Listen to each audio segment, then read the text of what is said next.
So we're coming to you. This is Happy Halloween. This is Larry Redmond from Redmond Boats and Yachts. We've got a fabulous vessel here, which we're going to have an unusual thing. We're going to have the owner and the captain, Paul. The name of the boat is Tranquilla. This is a 2009 RM 1050. This is a pretty fabulous boat that has a lot of history behind it. But we're going to actually have Paul go through this whole boat, and so for future owners, this is the best way to get Larry to help you sell your boat. So we're going to come up here. This is Paul, and he's going to kind of start going. Now, he's not a professional TV guy, but we're going to go from here. All right, Paul. So you're going to take over here, and I'll jump in on whatever, some small things. So. Okay. Well, I'm Paul. This is the RM 1050. It's a great boat. You can see it's a fairly lightweight boat by the amount of volume below the waterline. It goes right along. It's a fast boat.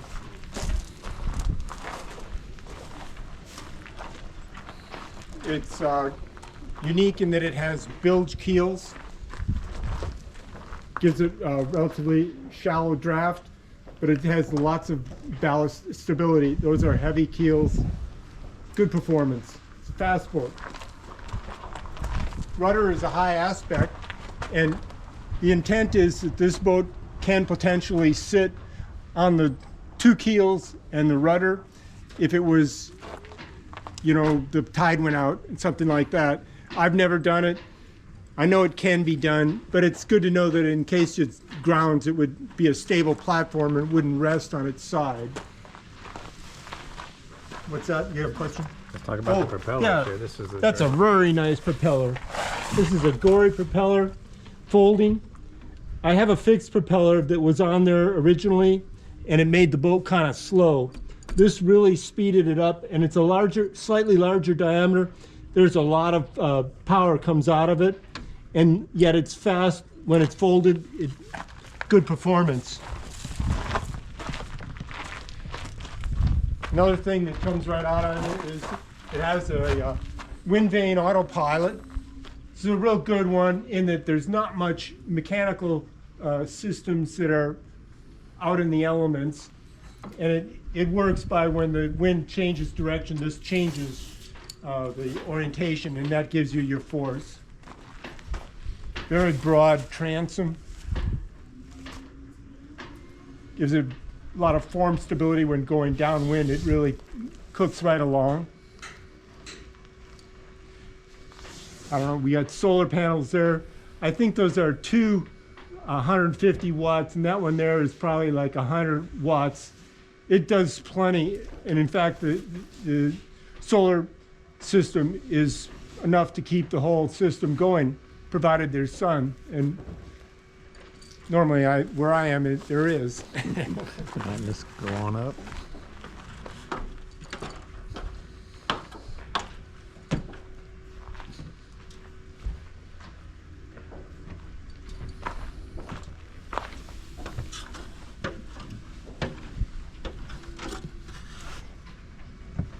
All right, you can see it's a tiller steering.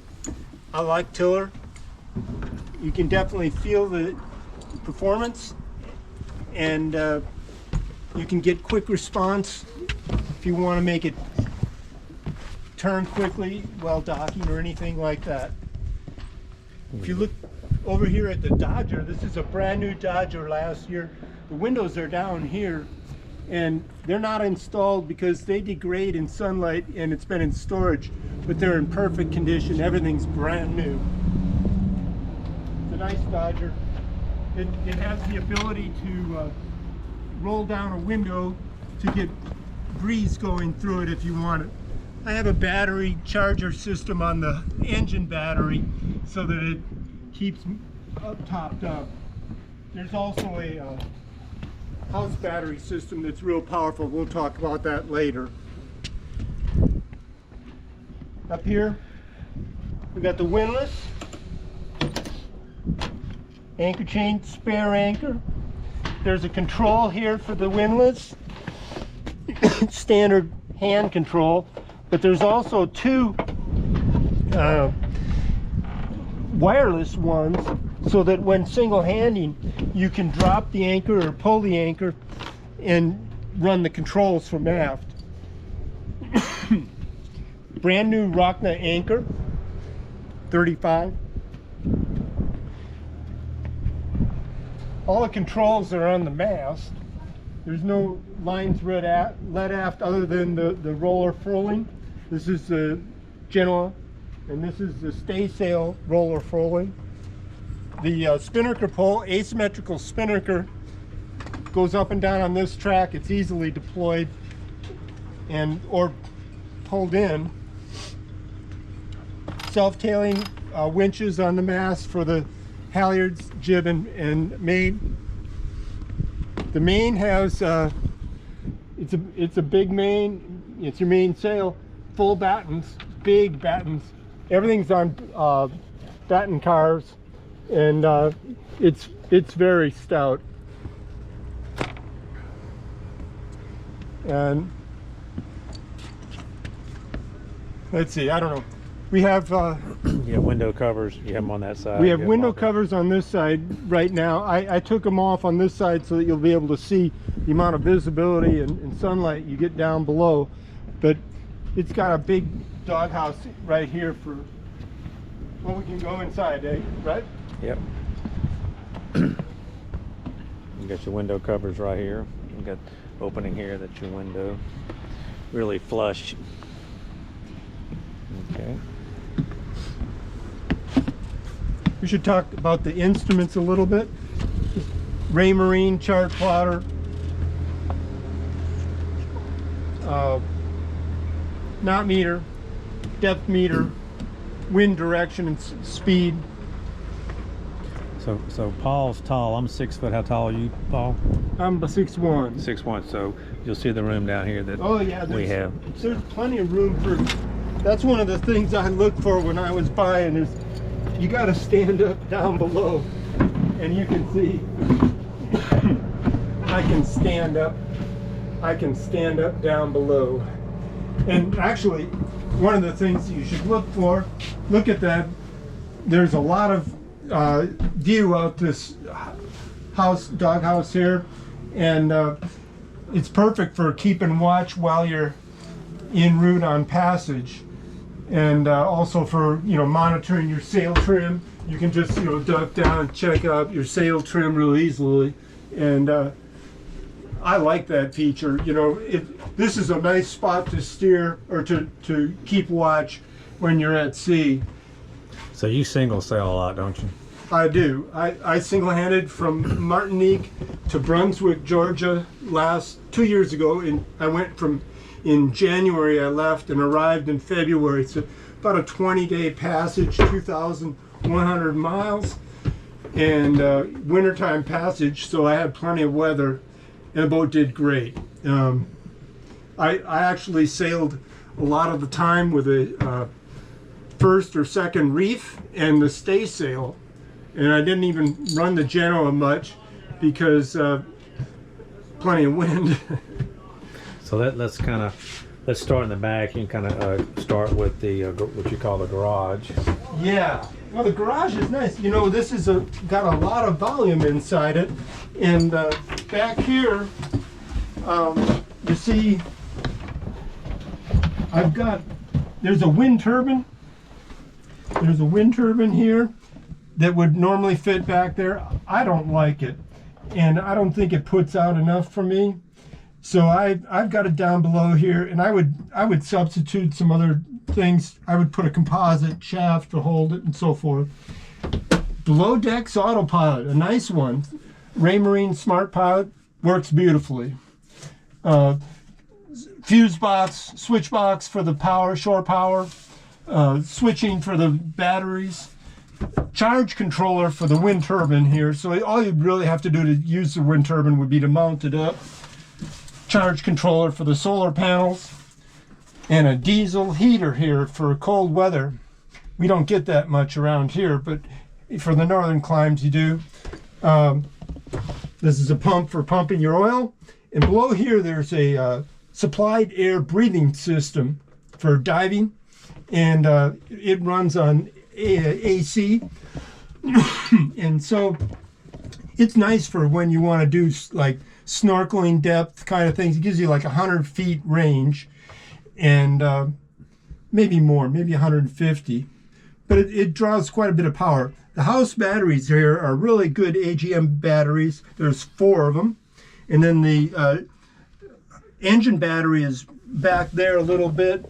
Brand new last year. It's a deep cycle, very nice battery. Inverters in here. On the other side, below decks, is a large reservoir for water heater, and it runs on the engine to heat. So you'd have to run the engine if you wanted to take a hot shower, but that's on the other side. Did we show the reverse osmosis desalinator yet? No, we're going to do that at the end. Okay. So the only thing you missed over there, that's your emergency. Oh yeah, bilge the pump. emergency bilge pump. Right there. There's so many bilge pumps on this boat. Alright, so this is your head area, shower area. Head shower area, pretty standard, nothing too surprising. This is a shower area. It goes into here. There's a special bilge pump just for the shower area to pump it free. And this would be like your bathroom style storage. And then, did we cover the nav? Not yet. Not yet. Okay, well, here's the AIS VHF. It's brand new last year, and everything's been cleared for the AIS number for this vessel. This is the GPS switch box for all the different appliances. This is a water level monitor, and it has both port and starboard settings, so you can see how much fresh water you have, drinking water, in either one of the tanks, and you can isolate them if you wanted to have water ballast. I haven't done that, but it is nice to separate them so that you have kind of controlling your risk.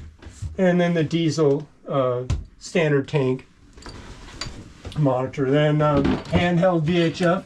This is a Namiya 2000 multiplexer that lets everything talk to each other so that you can broadcast your position on the AIS and so forth. This is a weather station. It gives you history, trends in pressure and temperature. Nice little folder system for keeping your important boat papers. This is the chart table. It's a documented vessel. Here's the controller for the windlass. That's a wireless. There's another one somewhere. Oh, here it is.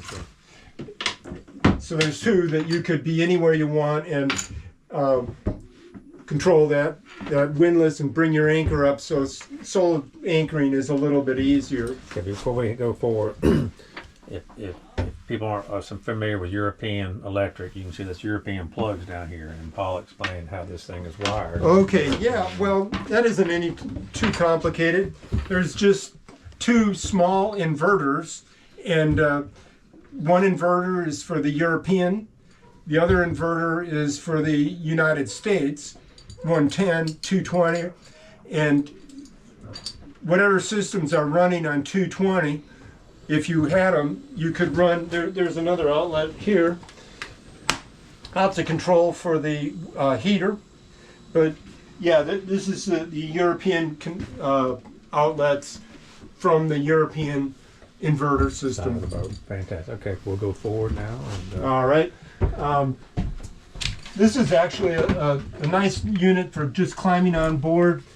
It fits over the rail on the side, and it makes it easier when you're in the dock. 2 sea berths here with lee cloths to keep you in the berth.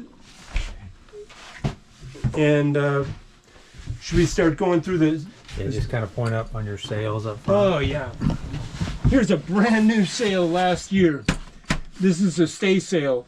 Brand new last year. It's been used 1 time so far. As a Genoa. The Genoa's in good shape. You can see, they're crisp. And this one's really crisp. The Spinnaker has a nice snuffer, So you pull it up, and then you pull the snuffer up, and it deploys. But it's an okay spinnaker. It's asymmetrical, good shape. And then that's the bimini cloth that fits in when you want to cover the cockpit area back here. It's got there's a support rod on each side that keeps it out. It gives you enough shade to make it in the cockpit area when you're in the tropics. And then that's the table that fits in here. And then you've got hanging closets and storage underneath. Lots of storage. The volume down here is amazing. This has got a lot of junk in it, but there's plenty of stuff. Oh, over here.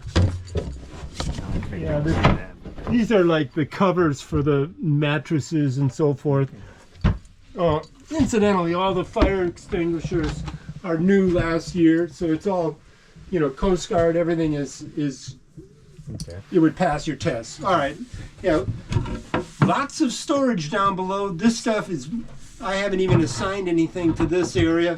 This is kind of cleaning supplies, lubricants, tape, brushes, and this is screwdrivers. But there is a lot of storage below decks, so it can look clean and empty. When you're at sea, you don't want to have things sloshing around. This is empty right now. This is pretty full. This has got like miscellaneous tools and pipes and tubing. And this is that's the bilge pump for the shower. Control system for the different plumbing items. That's it. Your water makers and stuff. For the water makers. The water maker, correct. And over here you got your standard stove, nice gimbal stove, very reliable. Refrigerator down there. Yeah, this is the control box for the refrigerator. This is storage for miscellaneous. The freezer does actually, it does get that cold for ice cubes. And you've got your 3 water. That's right. This one here is salt water. This foot pump is for salt water. This foot pump is for fresh water. This is your pressure water system. So if you wanted to have the water from the pressurized system, you'd activate this thing. But this one is the foot pump for if you don't want to run your battery down. And this is your trash can. Trash can. And then back into this. All right. Well, here you see the reverse osmosis desalination unit. It's a very nice unit, and it's well installed. And so it's not a simple system, but it's a very functional system. This is the new membrane for when the next time you go to sea, you put the new membrane in and you start the cycle of maintenance that keeps a reverse osmosis going. You have to run them frequently or pickle them. It's a control system. And then this is an extension for the outboard on the dinghy, fishing poles. You can see it's a pretty big area back here. So we'll come out here and we're gonna, now don't be bored with our video. I know if you're interested in the boat, this is great for you. But so he's gonna show us our engine compartment next. This is a pretty engine.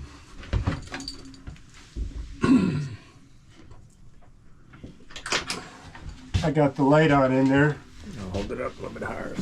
Okay. You can see it shows that it hasn't been used much, but it's got all the filters and things on the system for making sure the fuel comes in clean and dry. But it's a clean engine, and it starts right up every A time. little over 1,000 hours. It's easy to get to your seawater pump. You need your belt there, so everything's easy to get to, and you can get to it from both sides also. That's true. All right, we're gonna head back up to the cockpit and show you a few more things.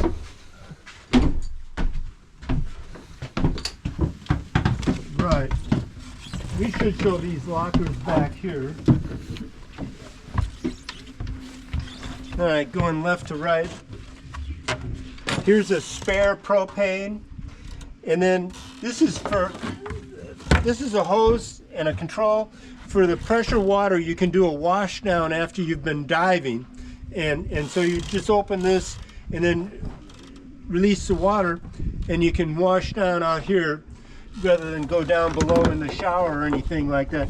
And at certain anchorages, it's a nice place to shower rather than inside, to just shower out here if you don't have neighbors anchored nearby. Actually, there's a dinghy down below this. These areas, if I stand in there, it's this deep. Wow. And there's a huge volume down there, and they're isolated by a watertight bulkhead that goes clear across here. So if there was water that got in there, it wouldn't flood the boat. You know, I mean, they are down here, but I've never had water come in. They're sealed, and when you tighten these things in, it closes the seal good.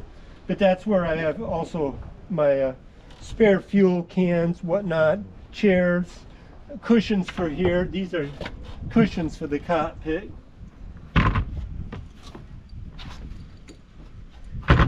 What we got here? There we go. And this one's kind of open as well. Yeah. Open that up here. Oh. There's some of the bumpers. There's two more down below. Extra dock lines, things like that. This is the primary propane, the supply that's in use at the time. And that's all a new system there, new tank, just to make it look prettier.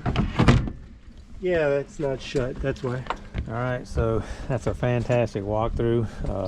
Paul is gonna probably put the boat in the water in December and probably sail down to St. Augustine. It's gonna be a great boat for somebody, and it's a great situation. Paul actually doesn't want to stop sailing, but he's got his injury in his shoulder that's kind of hurting him on his single sailing. So just give me a call, and this awesome vessel is looking for a new vessel. Thank you.